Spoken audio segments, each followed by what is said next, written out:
Okay, I am at the ETSI Security Conference and I'm with Samim Ahmadi from Umlaut and Vice Chair of ETSI TC CYBER. Thank you so much, Samim, for joining me. Yes. Could you please start just by introducing yourself a little bit and your Yes, of background in course. security? Of course, yes. So I'm currently at ETSI Vice Chair, as you have said. I'm working for Umlaut, which is now part of Accenture. To be very precise, Umlaut is mainly dealing with telecommunications and IoT industry.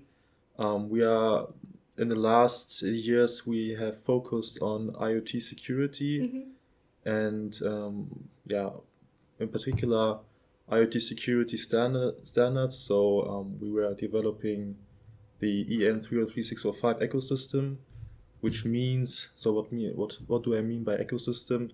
It's not only the EN 30605, because there are like these 13 very popular clauses, right, about this security provisions to be met for every single consumer IoT device.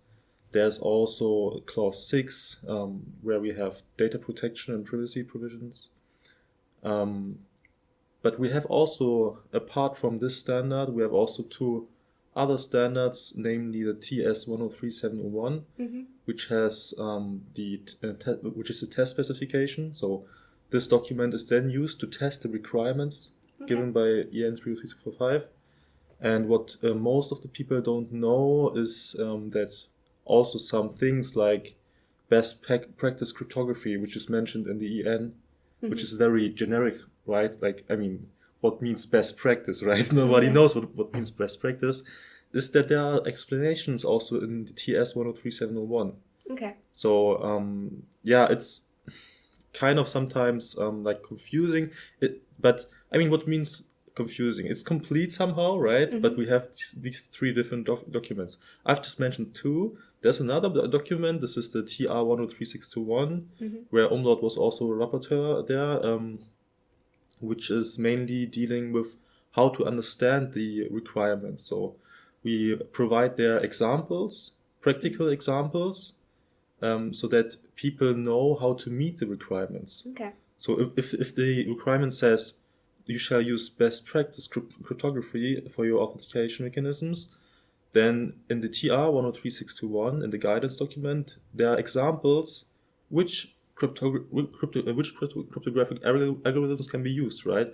And there are like examples for certain scenarios, and this is, I think, very useful. So if you have a really complete view on all three documents, I think it's really complete, right? And what ETSI says, what is a good standard? What is a world-class standard, right? Is it should be complete, right? It should be easy to understand. It should be easy to implement. There are all these elements we are covering with that. And so and we also meet the needs, right, which is also covered by our standards. So I think this is mainly the focus of our work. So I don't know whether you have more specific questions to that, but no, what you're saying is really interesting.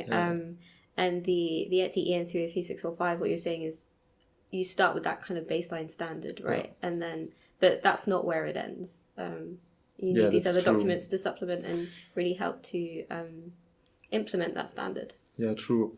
I mean, stakeholders like, the certification bodies and manufacturers, they have to start somewhere, right? You cannot just, set a very high level bar of security level, and say, hey, you have to make multi-factor authentication with, biometric and, every single different authentication mechanisms that you have fulfill. You have to make sure it's appropriate for the manufacturers. You have also to consider small and medium-sized manufacturers who have not the resources, right?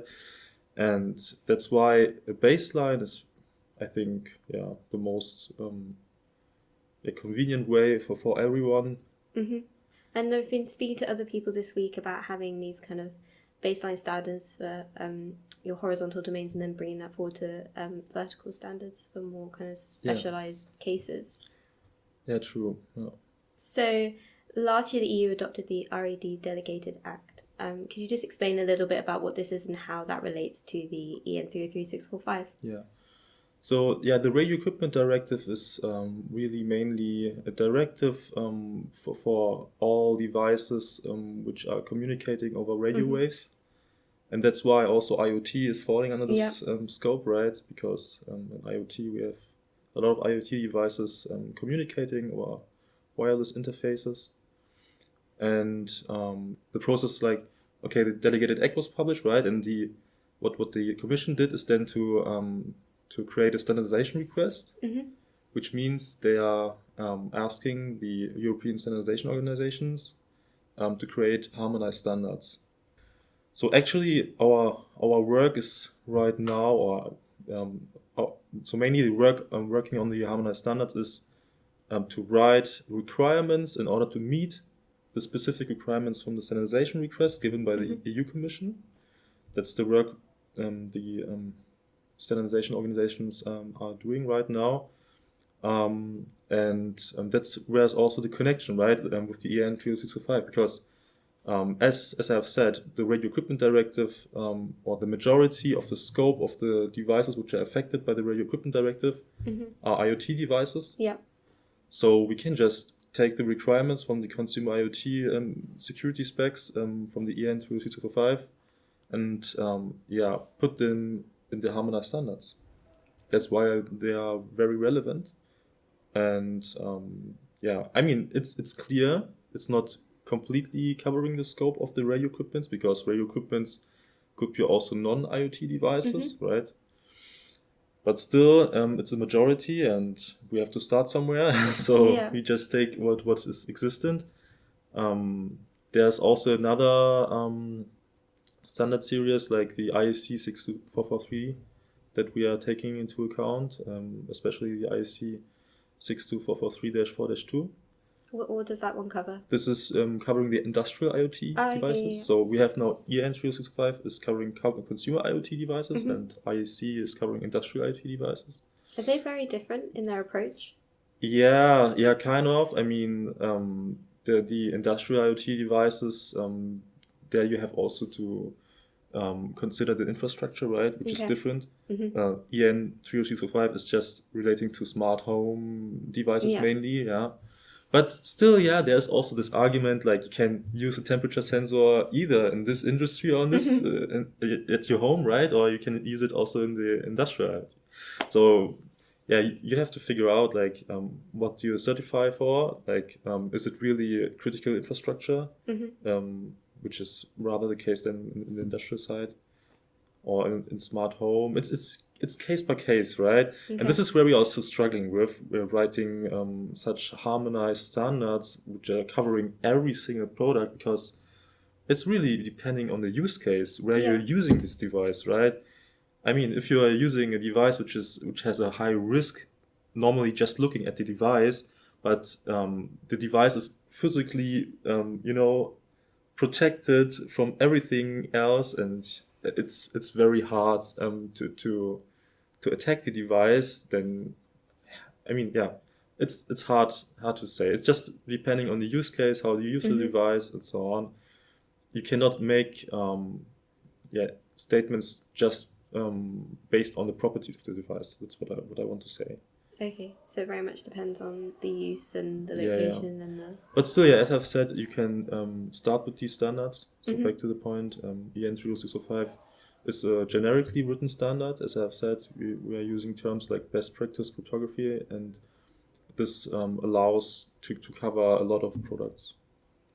Okay, thank you. And I'm kind of coming to the end of our time now, but I just want to finish with your thoughts kind of on the future activities on the EN 33645.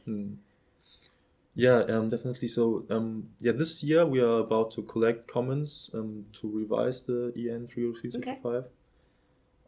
So we would like to start next year with the revision of the TS 103645.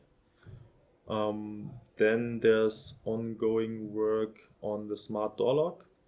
There's a smart door lock specification, just the security requirements. I think no test criteria yet. Maybe in future, hopefully. And what is planned is also a standard to smart speakers or voice assistant systems. Sure. Like Alexa, and I mean, these systems, right? So standards for the security requirements to be met for these systems, which are also then vertical based on the EN 30365.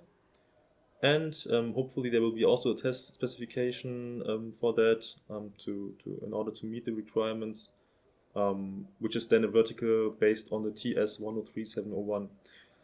So yeah, looking forward to this work. But still, yeah, we have to also make sure we have not for every product vertical. It's just for these products where we see there's a real need, right? Okay. As I've said, ETSI also defines world-class standards by meeting the real needs of the society, and that's why we decide also to not make for every single device a standard, right? It's really just to focus on the most essential things. Yeah. So that's about the verticals, and what we also are focusing on is the domestic abuse cases. Okay. Which is a very interesting topic. That's interesting, yeah, that ETSI's looking at it from that point of view as well, because especially this week we've talked a lot about kind of external cyber threats, cyber attacks, that kind of thing. But it's interesting that also ETSI and the standards are looking at it from that perspective as well. Yeah, sure. Well, great. Thank you so much, Simon, for joining me. I hope you enjoy the rest of the day and the rest of the conference. I will also enjoy the sun here. Yes. Thank you very much. Thank you so much.